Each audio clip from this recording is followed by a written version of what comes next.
তৃণমূল অবিলম্বে ইরানে যাক, ভারত সরকার ফ্লাইট ব্যবস্থা করে দিক, ইরানে খোমেনির বাড়ির সামনে ধর্ণা দিক, ওটাই প্রকৃত জায়গা হবে। মানুষ অসহায় অবস্থা এবং এই অসহায় অবস্থার অনুভূতি যাদের কাছে যাদের নেই সেটা হচ্ছে ভারতীয় জনতা পার্টি এবং কেন্দ্র সরকার।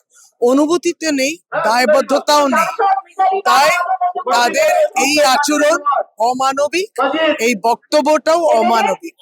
এবং মমতা বন্দ্যোপাধ্যায় ঘোষিত কার্যক্রম, এটা ইলেকশনের ডেট ঘোষণার আগেও মানুষের কষ্ট, যখন লাইনে দাঁড়িয়ে রয়েছেন মানুষ এবং ছোট বড় ব্যবসা সমস্তটা বন্ধ হচ্ছে, পর্যটনের উপর প্রভাব পড়ছেন এবং স্কুল হাসপাতালে রান্নার ভবিষ্যৎটা কি, এইগুলো বিজেপি বুঝবে না।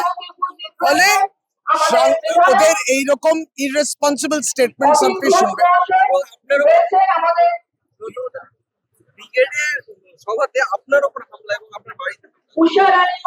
এটা বিজেপির যে গুন্ডাগার্দি, এই যে গুন্ডামি করা, ভ্যান্ডালিজম করা, হুলিগানিজম করা, তাদের যে চরিত্র, এবং এই আক্রমণ করার পরে ভারতীয় জনতা পার্টির নেতারা বলছেন বেশ করেছি, এখানে আক্রমণ হয়েছে, কালকে মুখ্যমন্ত্রীর বাড়ির আক্রমণ হবে, তাতেই আরো প্রমাণ করে দিল যে তারাই আক্রমণটা করেছে।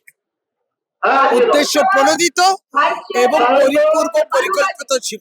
এবার আইনের পথে চলবে, আমাদের দমানো যাবে না। আর ব্রিগেডে যাওয়ার পথে যেই ব্রিগেডটা ভরেনি এবং তারপরেই অসত্য কথা বলা, আক্রমণ করা, তাদের এই অহংকার সবটাই বাংলার মানুষ জবাব দেবে।